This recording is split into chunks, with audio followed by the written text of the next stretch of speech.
ముందుగా అందరికీ నమస్కారం. నేను మిరాజ్.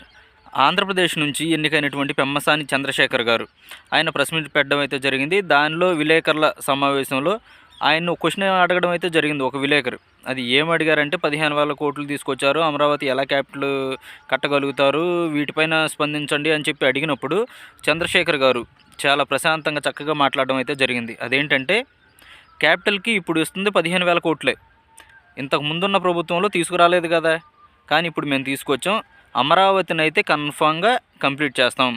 అది తీసుకురావడానికి 15,000 కోట్లు అవుతుందా లేకపోతే 1,00,000 కోట్లు అవుతుందా, ఎంత అవుతుందనేది, క్యాపిటల్కి ఎంత అవసరం అవుతుందనేది, కేంద్ర ప్రభుత్వం నుంచి నిధులు ఎలా రాబట్టాలి అనేది చంద్రబాబు నాయుడు గారి కన్నా మన రాష్ట్రంలో తెలిసిన వ్యక్తి ఎవరూ లేరు. ఎలా తీసుకురావాలో అలా మా ప్రభుత్వం తీసుకొస్తుంది అని చెప్పడం అయితే జరిగింది.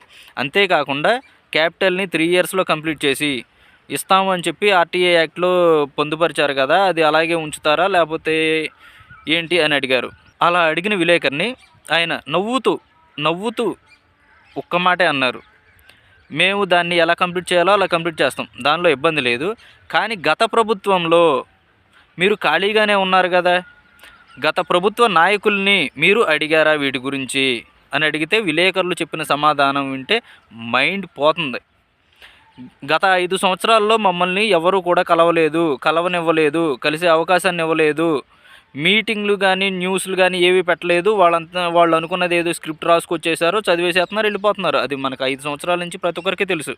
అంటే విలేకరులు కూడా అంటే వారి యొక్క పనితీరు పైన ఎంత అసంతృప్తిగా ఉన్నారో గడిచిన గత ప్రభుత్వ పనితీరు పైన అనేది మనకు అర్థమవుతుంది.